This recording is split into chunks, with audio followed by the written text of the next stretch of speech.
его превосходительство господина Маджида Абд-Аль-Азиза, постоянного наблюдателя в постоянной комиссии наблюдателя от Лиги арабских государств при Организации Объединенных Наций. Решение принимается. Совет Безопасности приступает к рассмотрению пункта 2 повестки дня. Сейчас я предоставляю слово господину Рамизу Алакбарову.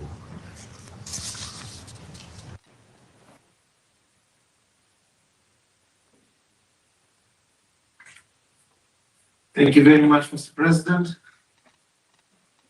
Mr. President, Excellencies, after 2 years of devastating war and unimaginable human suffering, we now have an opportunity to conclude a dark chapter in the history of Israeli-Palestinian conflict and set up a course for a more just and peaceful future.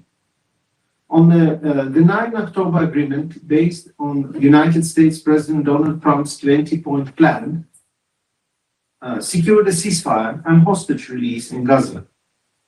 It was the culmination of a remarkable diplomatic effort by United States, Qatar, Egypt, and Turkey. I commend all the mediators for achieving this critical breakthrough. Tragically, it has taken us too long to reach this moment. The unbearable trauma inflicted on Palestinians and Israelis will last generations. The situation throughout the occupied Palestinian territory remains dire, and the destruction in Gaza is beyond description, while Palestinian civilians, children, women, and men continue to suffer immeasurably from the effects of the war and deprivation. And as we speak, there are still remains of deceased hostages in Gaza, while their loved ones a dignified burial.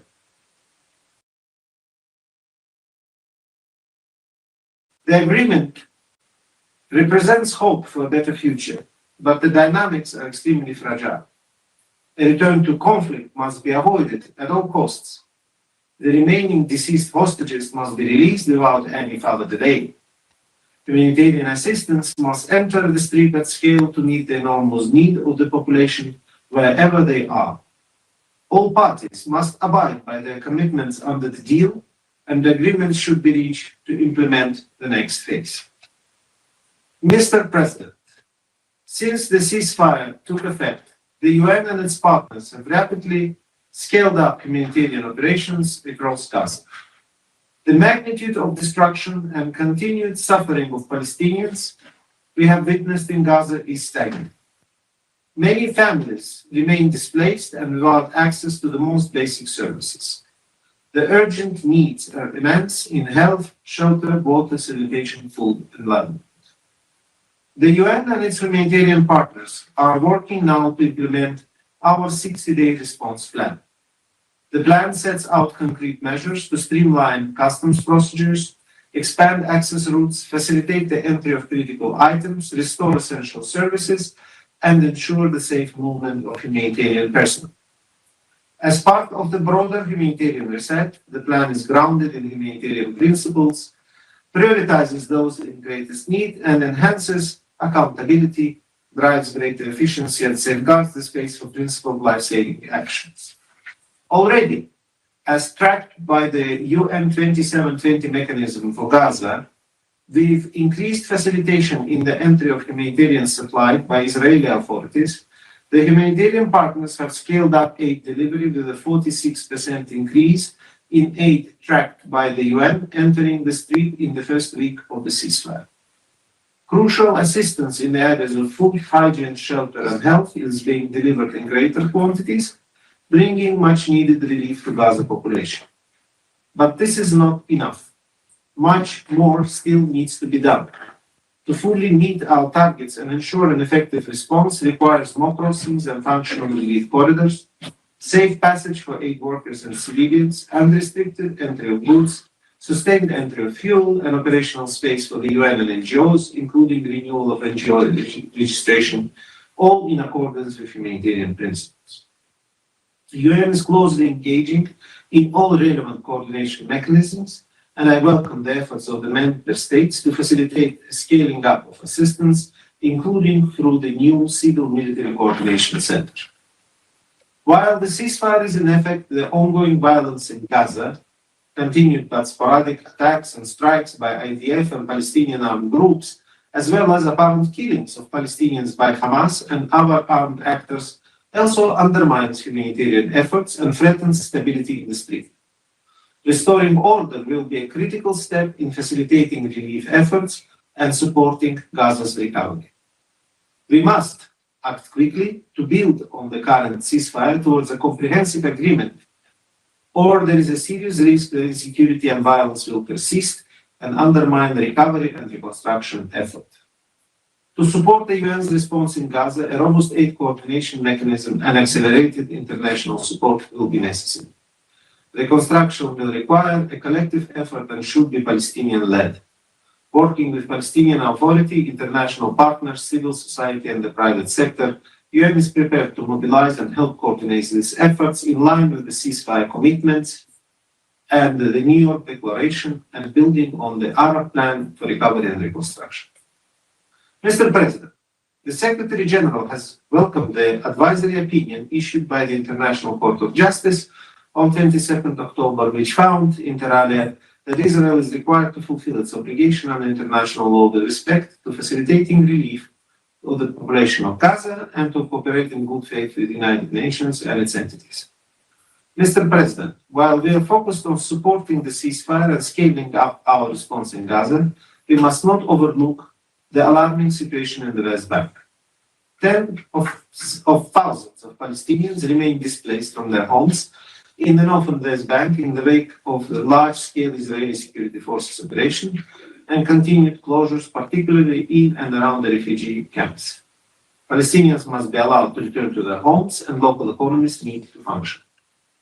With the annual olive harvest underway, Palestinians are yet again subject to deplorable acts of settler violence while trying to access their land.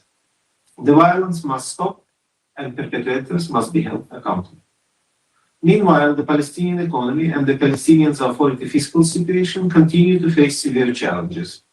According to the PA, Israel continues to withhold some $3 billion of Palestinian tax clearances revenues, creating an unsustainable fiscal situation and impacting the Palestinian Authority's ability to meet financial obligations and pay public sector salaries in full. Mr. President, we are at a momentous but precarious juncture. The United Nations is committed to seizing this opportunity, but the scope and scale of the challenges ahead will require the full support of this Council and of the international community. Political will, financial resources, and a genuine commitment to creating a better future for all is needed. President Trump's 20-point plan and the declaration signed at the Summit for Peace, agreement to end the war in Gaza in Sharm el-Sheikh, have finally managed to secure a viable path towards ending the war. The forthcoming Cairo Reconstruction Conference, co-hosted by Egypt, the Palestinian Authority, and the United Nations, will be an important venue to advance recovery and reconstruction for Gaza. At the same time, we must not lose sight of the political horizon. We can build on the momentum created by the President Trump's plan and consolidate through tireless mediation efforts. The international community has affirmed in recent weeks its commitment to charting a course towards sustainably ending the broader Israeli-Palestinian conflict. The high-level international conference for peaceful settlement of the question of Palestine and the Global Alliance for the implementation of the two-state solution meeting on the margins of the UN General Assembly provide a pathway. The United Nations will continue to support all efforts to end the occupation and resolve the Israeli-Palestinian conflict in line with international law and UN resolution, realizing a two-state solution, Israel and Palestine, of which Gaza is an integral part, live side by side in peace and security within secure and recognized borders on the basis of the pre-1967 lines with Jerusalem as the capital of both states. Спасибо большое за внимание. Я благодарю господина Алакбарова за его брифинг. Сейчас я предоставляю слово представителю государства Палестины, имеющего статус государственного наблюдателя. Thank you, Mr. President. Allow me at the outset to congratulate you for assuming the presidency of the Council and to thank you for convening this open debate. Allow me also to thank the Deputy Special Coordinator for his briefing and relentless efforts. Mr. President, we knew that the ceasefire was the only way forward, the way to save lives, the way to stop the massacres, the way to ensure families can reunite, Palestinian families and Israeli families. A ceasefire to stop the bloodshed, to release hostages and prisoners, to end an organized famine, to bring the horrors to an end. And finally, a ceasefire is here. Some are saying it is imperfect, it is volatile, it is transgressed, it is fragile, but it is here. There are reasons for skepticism. Some will say a skepticism informed by history, by experience, by precedent, by past pain, ache, and agony.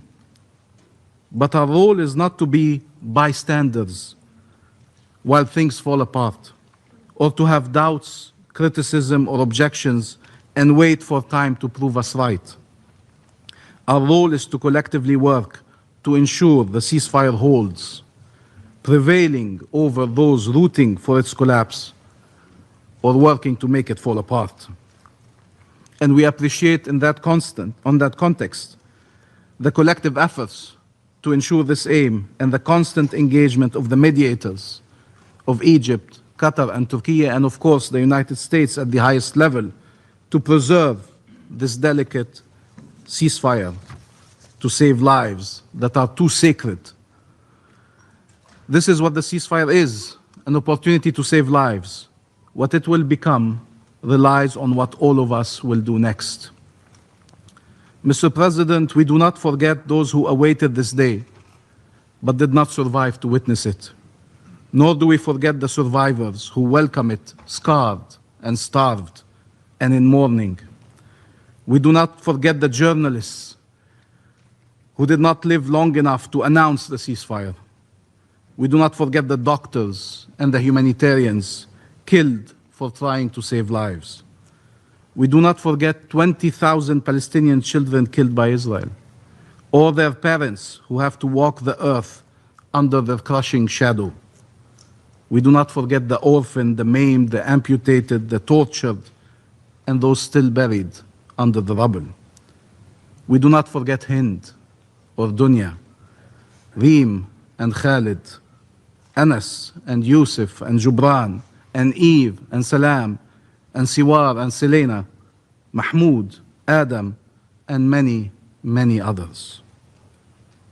I've said before, I'll say it again, the most unjust expectation, that one that falls only on Palestinians, is that they should move on, regardless of the lives lost, of the limbs lost, of the loved ones lost. To have entire families obliterated and move on, to lose everything, everything you love, everything you built, everything you are, and be expected to just move on. But vengeance and hatred lead nowhere. Violence is an impasse. More bloodshed cannot be the answer. Justice and peace are the only way forward. But will these millions of Palestinians have justice? Will they be able to finally live in peace in their ancestral land? There is no Israeli security at the expense of Palestinian lives and Palestinian rights. There's no coexistence with occupation and subjugation. There is freedom for Palestine and its people, and shared peace, shared security, shared prosperity for Palestinians, Israelis, the people of the region, and the world. And here let me quote a very important historical document, the US Declaration of Independence. We hold these truths to be self-evident, that all men are created equal, that they are endowed by their Creator with certain unalienable rights, that among these are life, liberty, and the pursuit of happiness. We cannot formulate it any better. We are endowed by the same Creator with these same unalienable rights. Peace cannot come from the denial of these rights. It comes from their fulfillment. We are not less worthy of freedom, not less entitled to security, not less able to contribute to shared prosperity. Enough dispossession, enough displacement, enough death, enough despair. In Gaza, but also in the West Bank, including East Jerusalem, where tens of thousands have been displaced, many have been killed, and where many communities are under constant attack. What do we tell Afaf Abu Aliya, a 55-year-old woman, mother of 5, knocked unconscious with a club by an Israeli settler as she was harvesting olives in Tormos Aya, and beaten again while she lied unconscious on the ground? Israeli settlers' attacks have intensified. You have all condemned them without exception. But this condemnation does not protect our people from these repeated attacks. These extremist settlers, together with occupation forces, spread fear and violence in the hope to intimidate and displace and push annexation in all directions. Till when? People killed and maimed and arbitrarily detained, homes demolished, settlements built, land expropriated, communities uprooted. Till when? If after a century of conflict and dispossession and displacement and wars and occupation and colonization and blockade and walls, if after the 7th of October, if after genocide in Gaza, we are not yet convinced that it is time for peace, that we owe future generations peace, what will ever convince us? Mr. President, over the course of the last few weeks, the entire world rallied around clear objectives, following unbelievable outrage across the globe. From the Global Alliance launched by Saudi Arabia, the EU and Norway, to the Madrid Group, to the Hague Group, to those who recognize the state of Palestine, and among those around the table, the last among them to have joined France and the UK, that I want to acknowledge here, to Algeria and the members of this council, all working for an end to the horrors and moving towards peace. And the International Peace Conference, co-chaired by Saudi Arabia and France, which demonstrated true leadership at its helm, and which endorsed the New York Declaration, a landmark document that charts a path forward to peace. The world mobilized for an independent and sovereign Palestinian state, for the two-state solution. They mobilized for peace. Palestine is committed to peace. It is committed to the full implementation of the New York Declaration, which charts a clear and irreversible path to freedom, peace, and regional integration. It will do its part, and it continues to commit to you here, once again, we will uphold our obligations. We are implementing our commitments, and we expect others to do their part and to uphold their obligations. Mr. President, we and many others around the world welcome the efforts of President Trump for peace and pledge to work with the US administration and with regional and international partners to move from a ceasefire to just and lasting peace. As was stated by the United States, it is for Palestinians to govern themselves. There is no substitute to Palestinian self-determination. There is a critical role for regional and international actors and mechanisms in support of Palestinian governance and independent statehood, and not as a substitute to them. We need to work together to ensure success. The task is monumental, but it is worth it. It requires collective and coordinated efforts. There were efforts and plans before, but maybe there was never before such momentum for peace, stemming from horrors the region witnessed the last 2 years. Just peace will change the face of the region and the fate of its peoples. The independence of the State of Palestine and the implementation of the two-state solution will pave the way for regional integration, a prospect many thought and still think impossible, but that is within grasp if we collectively decide to rid the region of wars and occupation and finally choose shared peace, shared security, and shared prosperity. It is time to end this conflict once and for all, so people never experience such pain and loss again, and all peoples can live in peace and security. These last few days, Mr. President, we saw families reunite, finally. Some with their loved ones still alive, able finally to embrace them, and some whose bodies were returned to be buried and to be mourned. There are still families waiting for their loved ones. We keep them in our minds. As the world tracked the release of 20 Israeli hostages, as it should, thousands of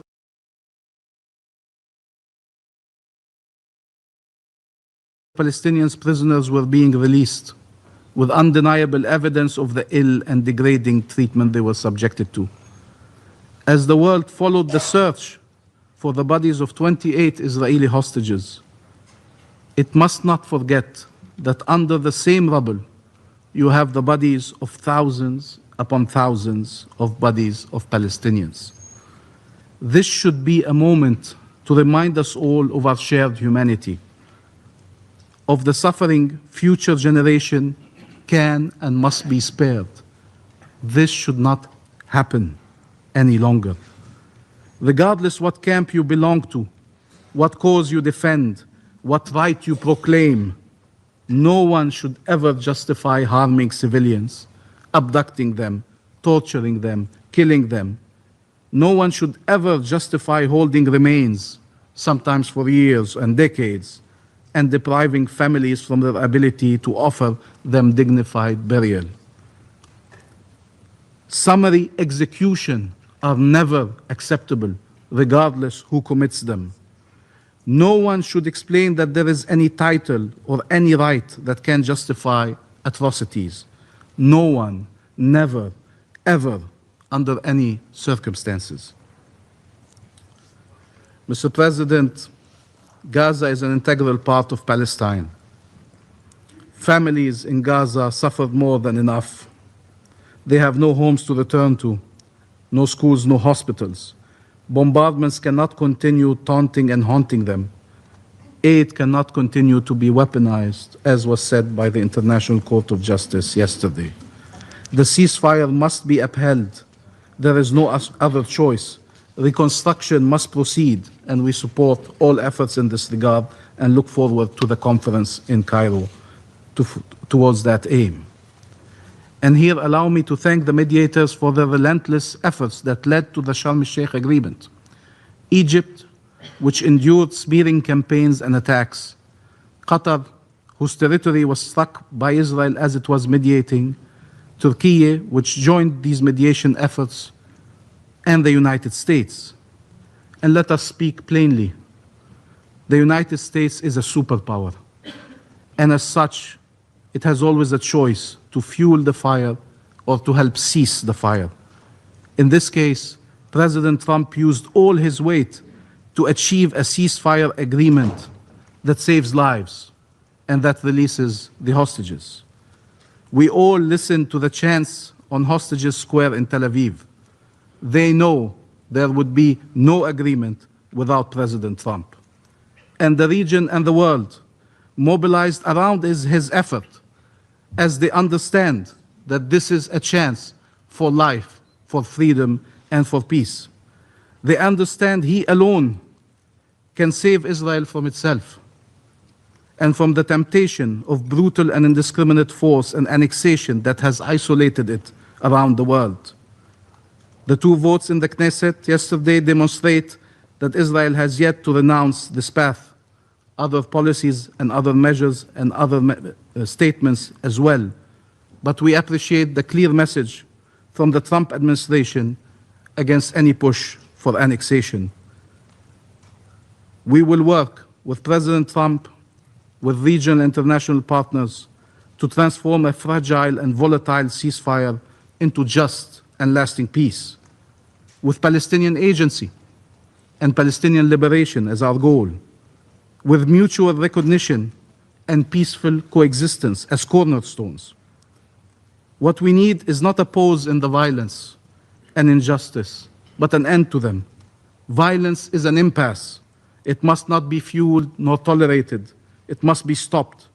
And we will not relent in our rejection of violence against all civilians. Likewise, injustice must never be justified or shielded. It must be brought to an end. Palestine is committed to peace.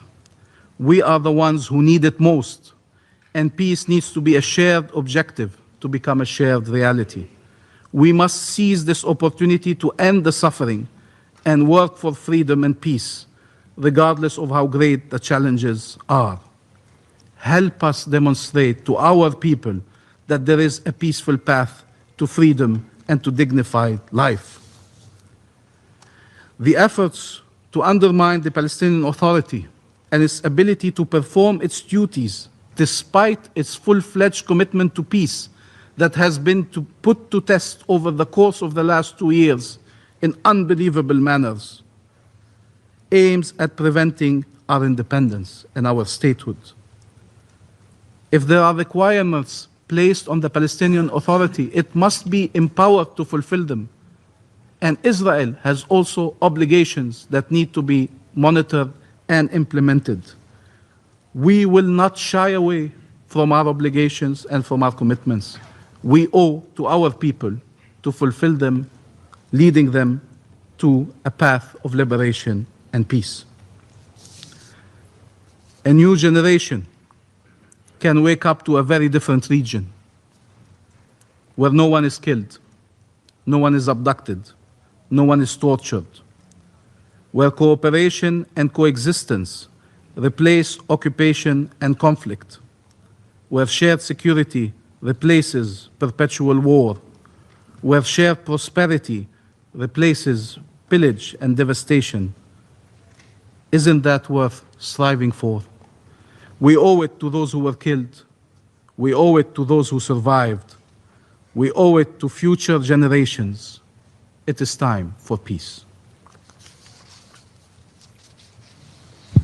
Thank you, Mr. President. Я благодарю представителя государства Палестины за его выступление. И сейчас я предоставляю слово представителю Израиля. Thank you, Mr. President. First, I would like to thank Deputy Special Coordinator for his briefing.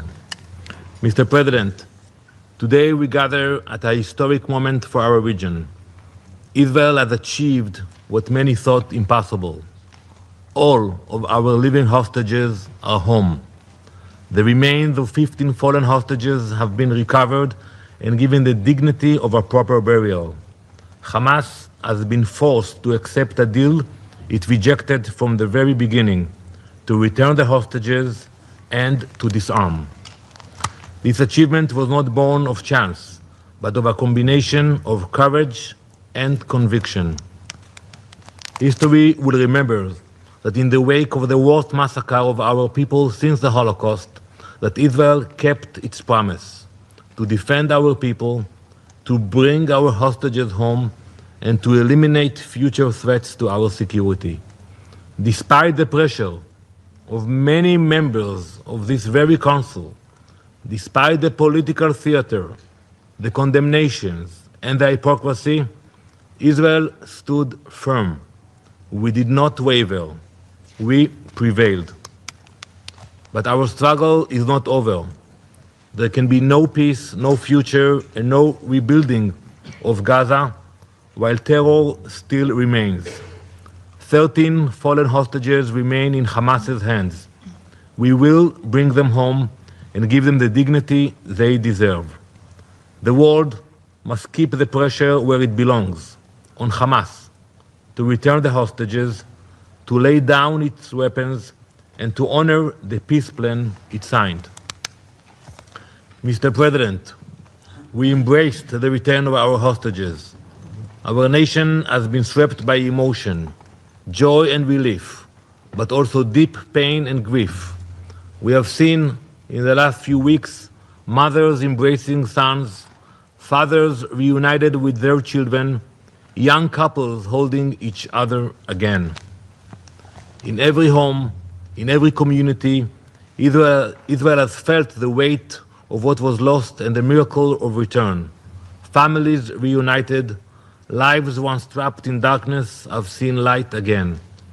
But we cannot forget what they endured: starved, beaten, shackled, deprived of food, water, and light, forced to dig their own graves, humiliated, and yet they survived.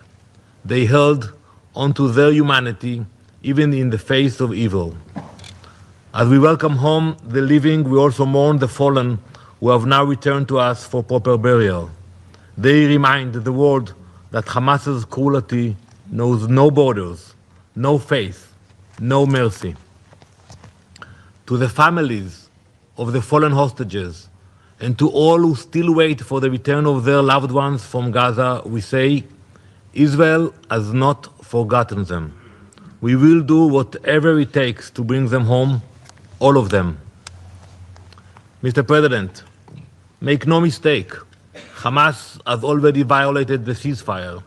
They promised to return the bodies of our fallen within 72 hours. Yet still today, more than 300 hours after the ceasefire began, 13 fallen hostages remain in captivity. Hamas lied at the negotiating table, and they lied still to us, to the negotiators, and to the entire world. They know exactly, and we know that they know, where our fallen are. They simply refuse to act. This is not a matter of logistics. It is a calculated cruelty, psychological warfare designed to inflict pain and to buy time. Let me be clear. Our fallen hostages will be brought home by diplomacy, if possible, by other means, if necessary. It should come as no surprise that the same hands that refuse to return our dead are the ones that still pull the trigger. Just 9 days into the ceasefire, Hamas terrorists opened fire in an IDF-controlled area, killing 2 Israeli soldiers and seriously injuring many others. These are not allegations, they are facts. Yet, as Hamas violates the ceasefire, too many look away. There is no clearer example than the outrageous and false moral equivalence drawn in recent weeks, and I'm sure we will hear it today. We have heard commentators, diplomats, even world leaders equate the release of innocent hostages with the release of convicted terrorists.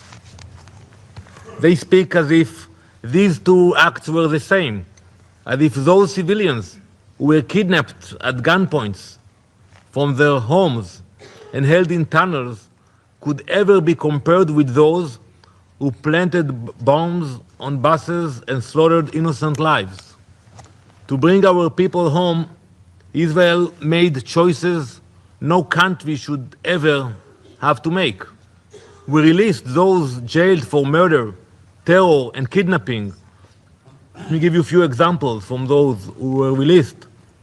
Imad Kawasme, he planted a bomb on a Beersheba bus and killed 16 innocent people. Muhammad Aref Sama, who helped murder 23 civilians in Jerusalem, and many more. Yet some still try to blur the line between victims and their attackers. Let me be clear, hostages are not criminals. There can be no moral equivalence, none. In Israel, families cried with joy as loved ones came home after years in darkness. In Gaza, crowds celebrated murderers returning from prison. That is the difference between a nation that values life and a terror movement that glorifies death. Israel acted not from weakness, but from strength, to save lives and to advance peace. But peace demands more than promises. It demands disarmament. Many of you are already picturing Gaza's future. You have seen the plans, the ideas, hotels rising on the coast, schools filled with children, parks and public squares. Now I could end each of you a pair of virtual reality goggles and show you the videos and the ideas that are circulated around about the future of Gaza. But before we get lost in virtual reality, let's remove the goggles and look at what is really happening today. Because before classrooms open or a single home is built, one truth must be faced. Hamas must go. Hamas must disarm. All the plans, the pledges, the visions, the videos, they are all virtual reality until terror ends. Members of this council, let me show you what reality looks like today in Gaza.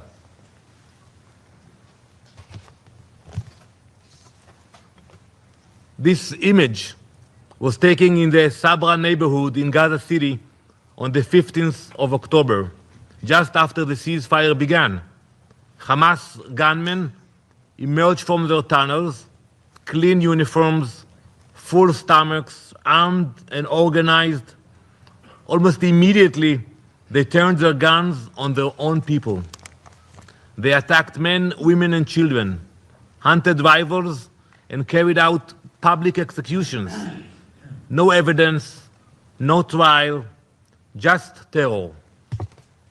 And from the UN, silence.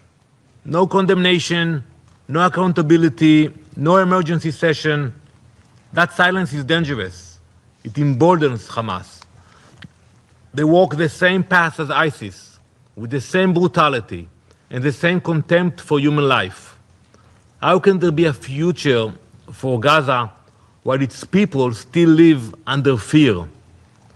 That is why disarmament is not only a security demand, it is a moral duty. Mr. President, peace cannot coexist with terror.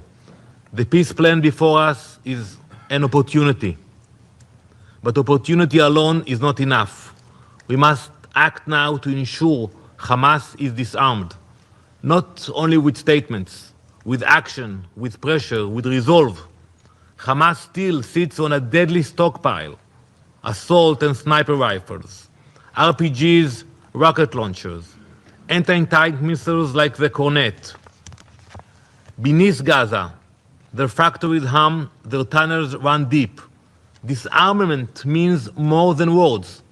It means those weapons surrendered, the tunnels sealed, the factories shut down.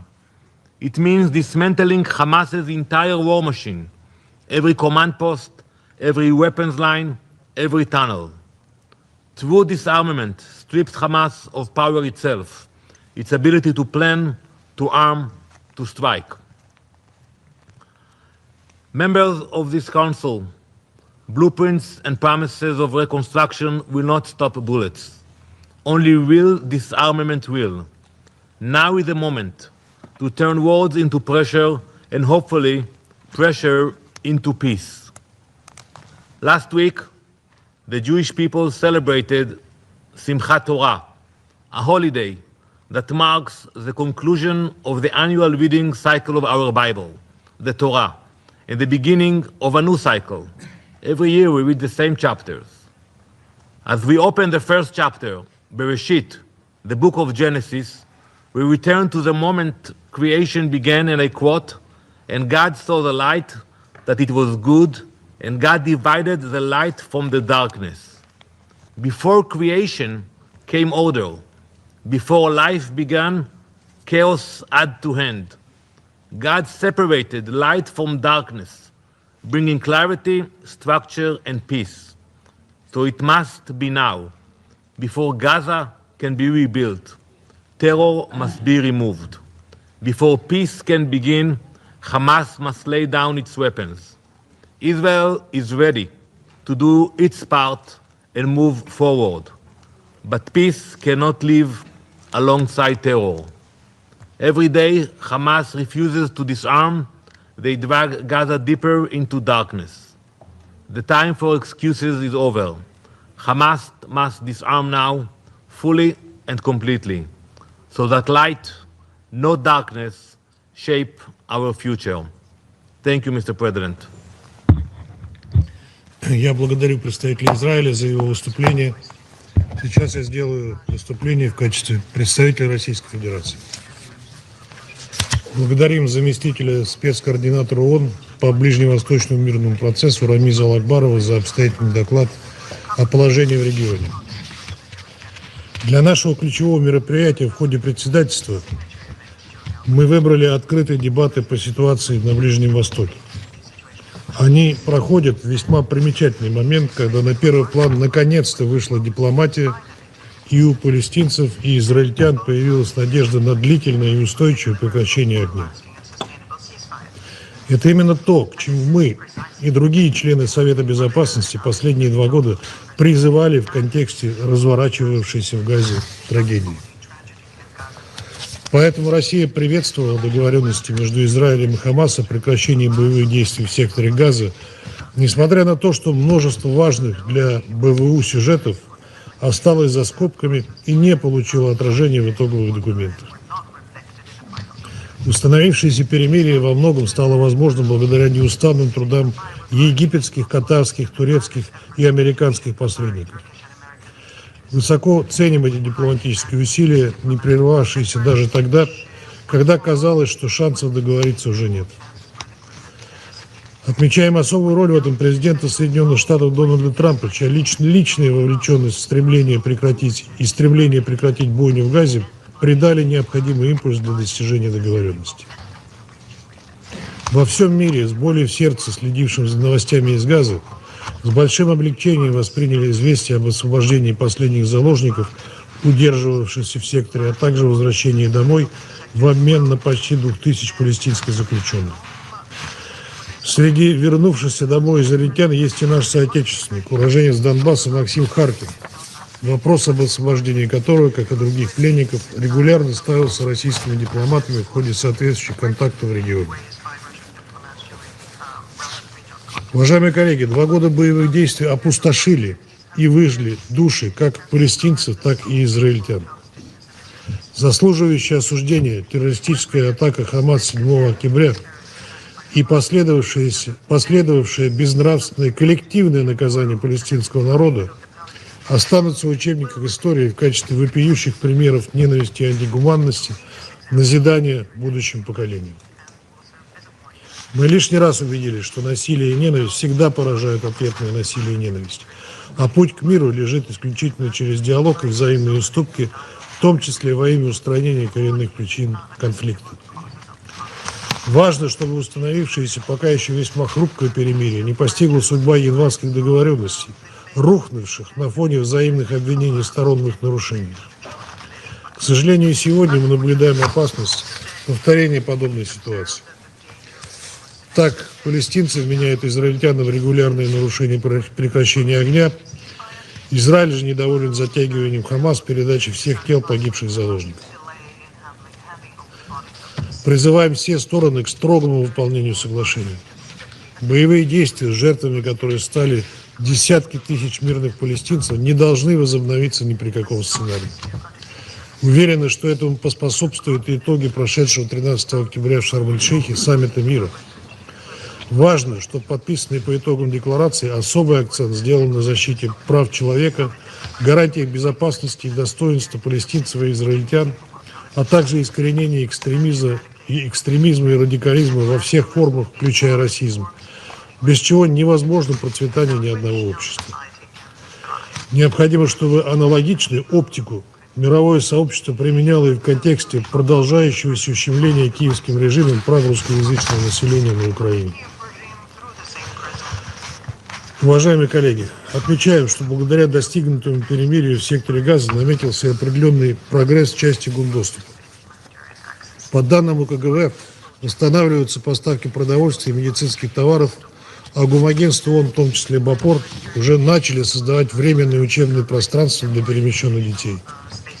Этот положительный импульс необходимо сохранить и наращивать, чтобы облегчить страдания газовитян и обеспечить восстановление базовых услуг.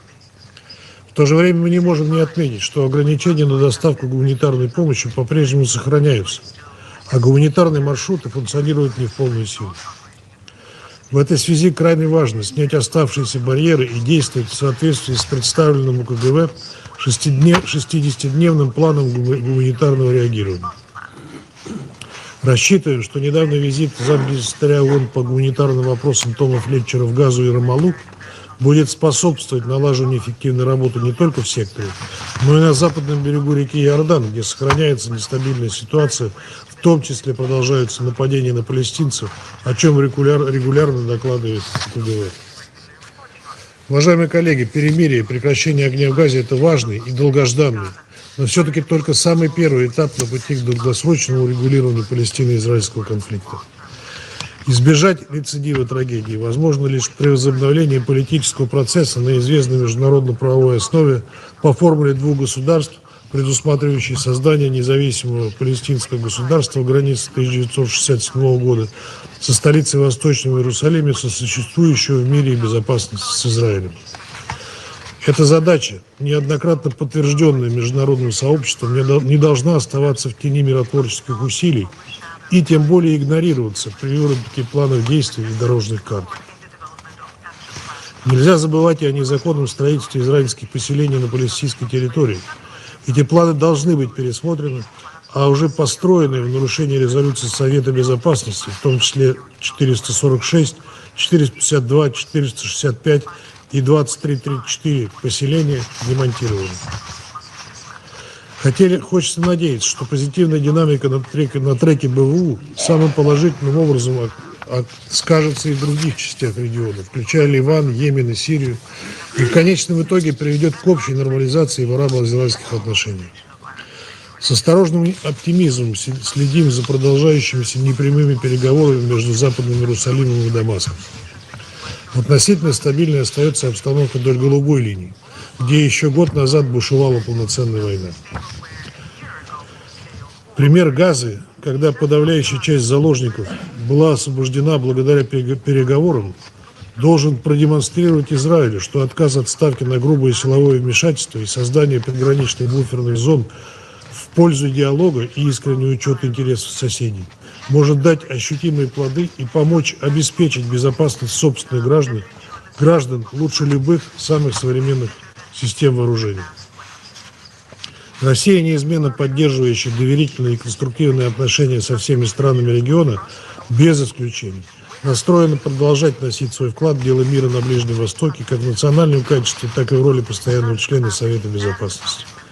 Готова работать со всеми сторонами, разделяющими цель достижения справедливого, долгосрочного и устойчивого мира на всем Ближнем Востоке на основе выполнения известных резолюций Совета Безопасности ООН, касающихся палестино-израильского конфликта.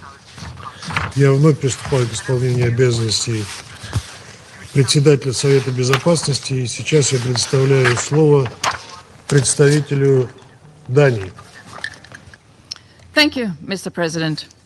And I thank Deputy Special Coordinator Alec Barra for his briefing. I'd also like to pay tribute to all United Nations personnel and humanitarian workers on the ground working to deliver aid into Gaza, and to those civilians and hostages for whom the good news has tragically come too late. Mr. President, over the past few weeks, we have witnessed a rare moment in history. After more than 2 weeks of imaginable tragedy and loss, we have a long-needed ceasefire in Gaza. The guns have fallen silent, and in that silence, the first notes of hope can finally be heard. Denmark warmly welcomes the ceasefire and expresses profound gratitude to the United States, Egypt, Qatar, and to others who, in spite of numerous setbacks, have worked relentlessly to make this deal a reality. This ceasefire offers respite and relief. When the hostages and their families, who have lived in terror and despair, can finally begin to heal. When the skies above Gaza carry not the sound of warplanes, but the laughter of children. This is the promise that peace could hold. And yet, as this day finally dawns, we cannot forget the immense suffering that lies in its wake and the long road that lies ahead. Far too many will never wake up to see this peace. Those buried under the rubble, those who fell prey to terrorists, those ensnared by starvation, or those simply caught up in the wrong place at the wrong time. This peace is also for them. It is in their memory that we must sustain it. And we must not ignore that Hamas has taken the opportunity to reimpose its campaign of terror on Gaza's population. We continue to stress that Hamas must not be allowed to play a role in the future of Gaza. Mr. President, this ceasefire is not an ending. It is a beginning, fragile but full of opportunity. Now we must act with urgency. The road towards lasting peace will not be easy, but the Security Council must shoulder its responsibility. We must spare no effort, and we trust that this Council will urgently come together to establish a mandate for an international stabilization mission. Denmark welcomes the UN plan to alleviate the suffering of civilians. We stress that the UN and other humanitarian organizations must be fully enabled to deliver the humanitarian aid that millions so desperately need, in line with the agreement on the first phase. Every corridor must be opened, every convoy protected. Aid shipments must be swiftly allowed without undue impediments. Humanitarian and health workers must be protected.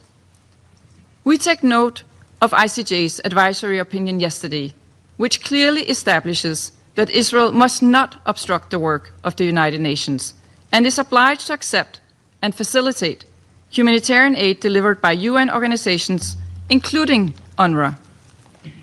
International and local NGOs should be able to work without unnecessary restrictions.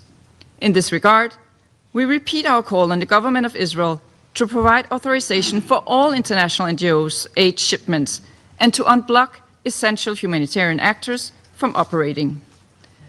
Denmark stands ready with $15 million in support of humanitarian and early recovery efforts, which comes on top of the approximately $153 million humanitarian aid already allocated to the Palestinian people since 2023. Our goal is clear. We must stop the insidious spread of famine. We must ensure that the sick receive the care that they so desperately need. Denmark is also prepared to further support the early recovery as well as the reconstruction of Gaza.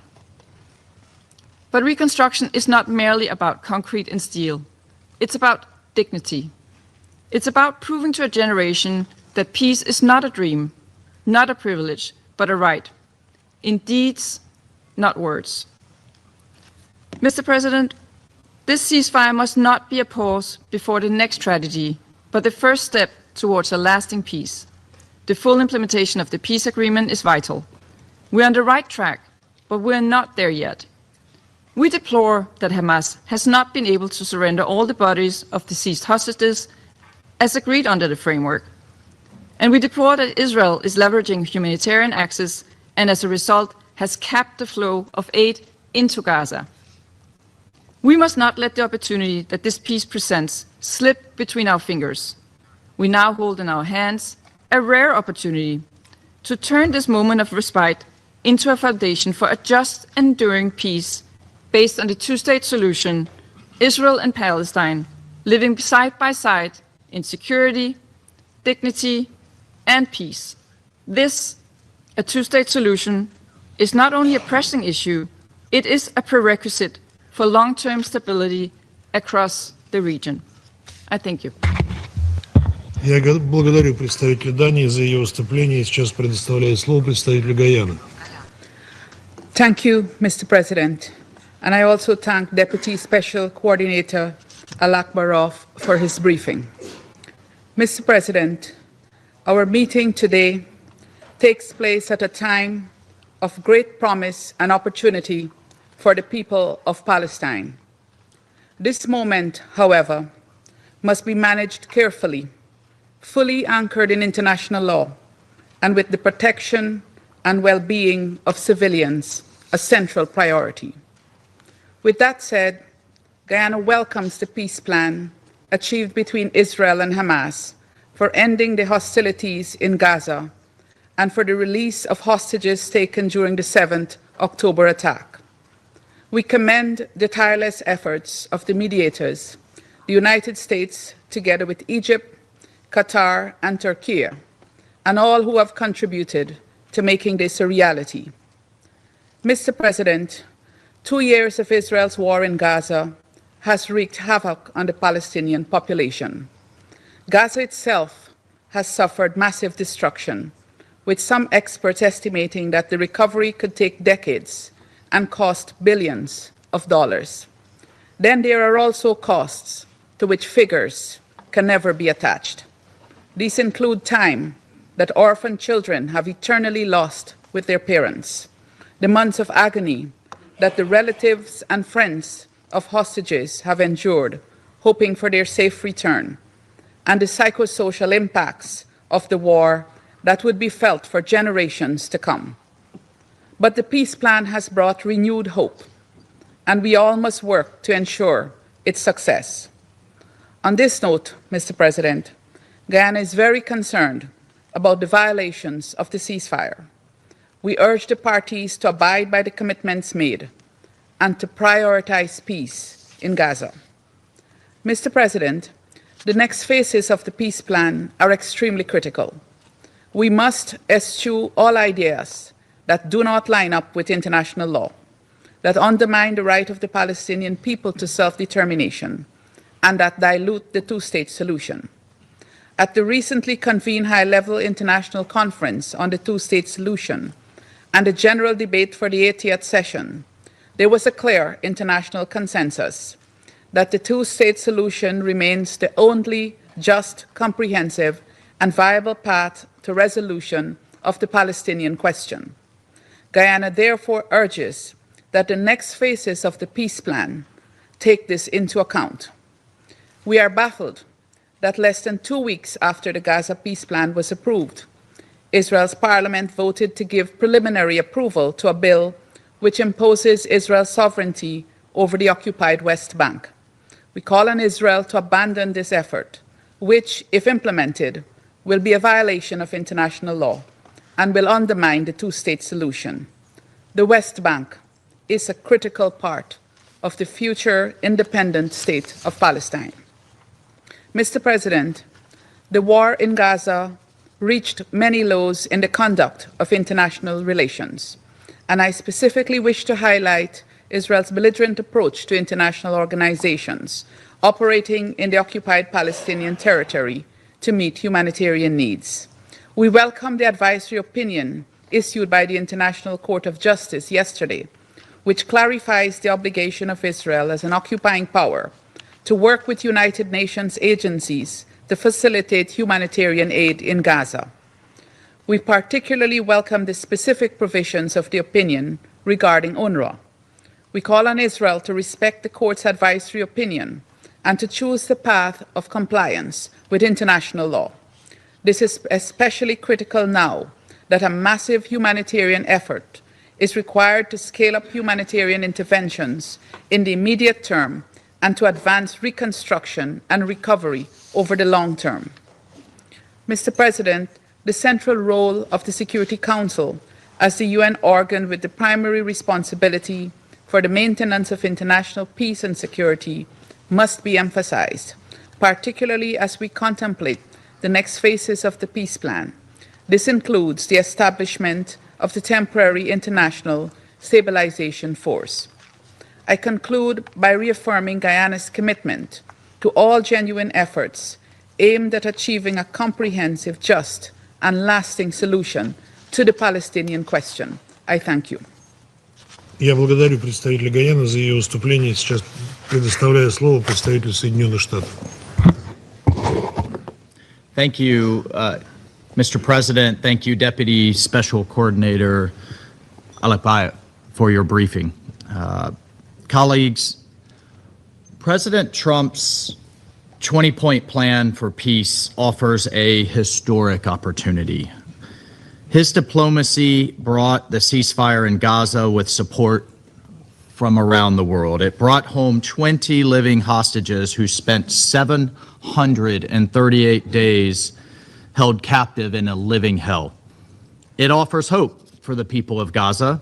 It offers hope for the Middle East to turn the page on a millennia of violence and to usher in a new age of peace and prosperity. Under President Trump's leadership, the United States has ended 8 conflicts across the globe over the course of just 8 months.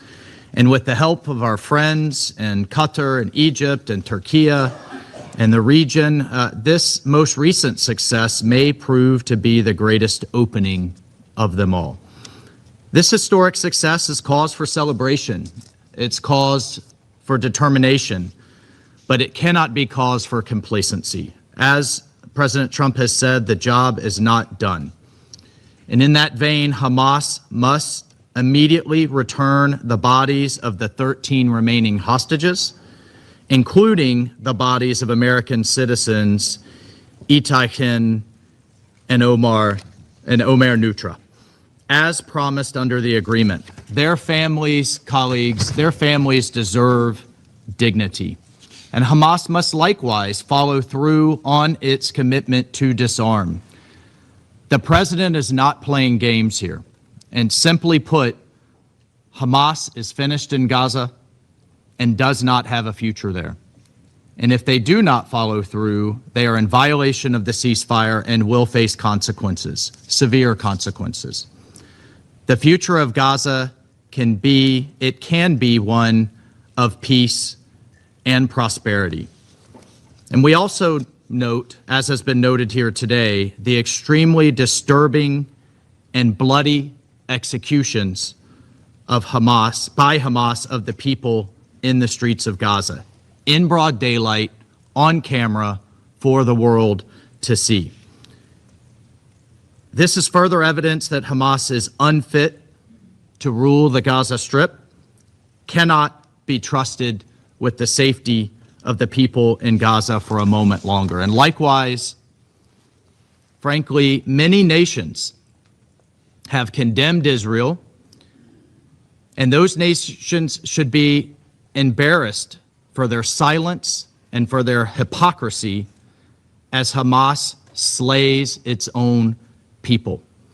And for the global community that has been protesting and demanding peace for the Palestinian people, for the people of Gaza, where is the outrage?